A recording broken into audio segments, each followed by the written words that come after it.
Hey there. If you're a business owner, and let's be honest, you feel more like a firefighter than a CEO these days, constantly putting out fires, always hunting for information, then this is for you. Today, we're going to walk through a real operational audit for a custom cabinet company that was just drowning in chaos. And we're going to build a super clear, simple roadmap to turn that exact kind of hot mess into a high-tech, high-performing system. So here's how we're going to tackle this. First, we'll give a name to that hot mess feeling we all know. Then we're going to get specific and diagnose exactly where things are getting stuck. After that, the good part, a simple fix-first roadmap. We'll also talk about what to plan for next, and then wrap it all up with the final verdict on how to actually make it all happen. Sound good? Let's jump in. All right, let's start with a really big question, and I want you to be honest with yourself. Are you spending your time as the CEO, steering the ship, thinking about the big picture and growth, or are you stuck down in the engine room, basically acting as the middleman, just manually connecting pipes and patching leaks all day? This, right here, is the absolute core of the operational hot mess. Does this sound familiar? A potential client calls about that kitchen remodel they talked about a month ago, and suddenly you're digging through 3 different email chains, a notepad on your desk, maybe even a text message, just to piece together what's going on.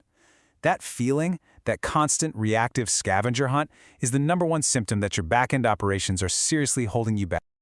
Let's break down the difference here because it's huge. The CEO, that's the visionary role. You're thinking about designing that next great cabinet line or finding new markets to expand into.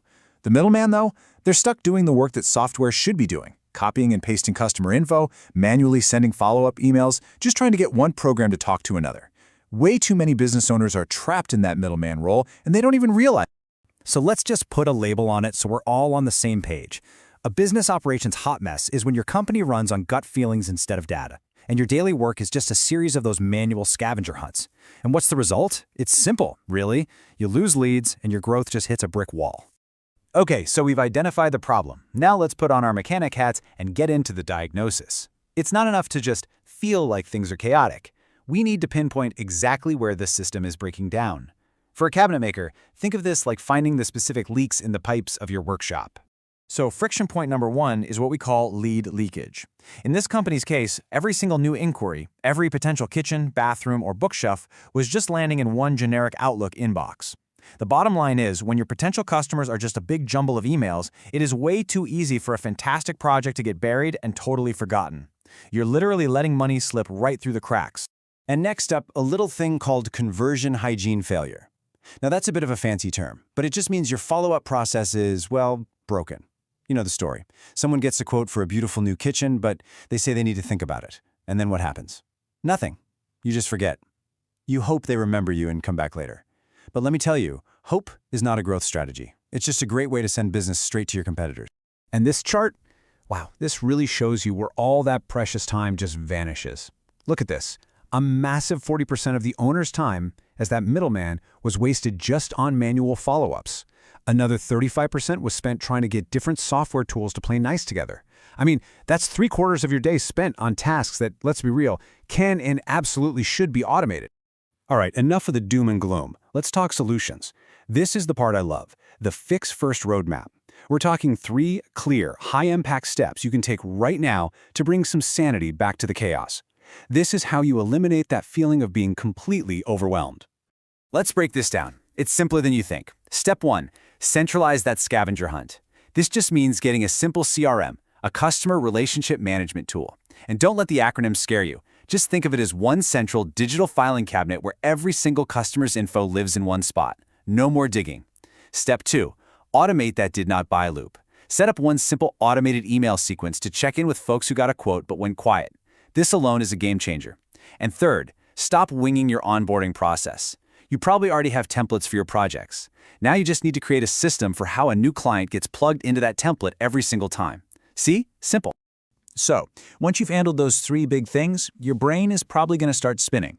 You'll start thinking about all the other tech you keep hearing about. What about all that advanced, fancy stuff? Well, that's exactly what we're going to cover right here in the Fix Next plan. And this is the question that just paralyzes so many business owners, right? You've just started to get your leads organized and bam, you're hit with ads for some AI tool that promises to triple your sales or these super complex dashboards that look like they belong at NASA. It is so easy to feel like you're already falling behind. And here it is. This might be the most freeing piece of advice you get all year. For now, you have my full permission to just ignore all of that. Seriously, here's why. Advanced tools are only powerful when they're built on a solid foundation. Trying to bolt on AI right now would be like installing a $1,000 smart thermostat in a house with completely faulty wiring. You've got to fix the foundation first. So these things become your fix next items. They go on the back burner.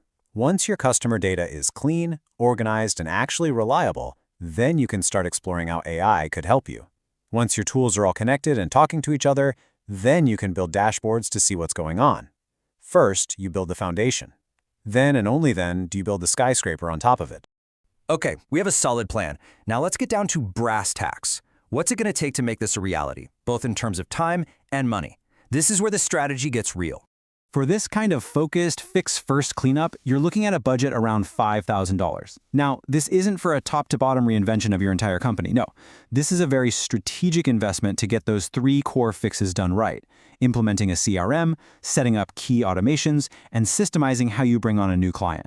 In a timeline, it's ambitious, but it is absolutely achievable. You can get this core stuff done in 1 month. The secret is focus. For the next 30 days, you ignore everything else and you just execute on that 3-step fix-first roadmap. After that first month, you can lift your head up and start planning for those fix next items. I love this table because it shows the transformation so clearly. Look at this. Before, lead tracking was a scavenger hunt. After, it's a centralized CRM. Before, follow-up was all gut feeling and hope. After, it's a reliable automated sequence. And maybe the most important one, your big business decisions shift from being emotional and reactive to being actually informed by solid data. That's a huge change. So what's the big idea here? What's the final takeaway? It's all about shifting your mindset. You need to go from making things just look fine and organized to building systems that actually convert well and improve your bottom line. It's not about having a perfectly tidy inbox. It's about having a real business engine that turns a casual inquiry into a paying client, effectively and automatically. So the real question is, which part of your scavenger hunt are you going to automate first?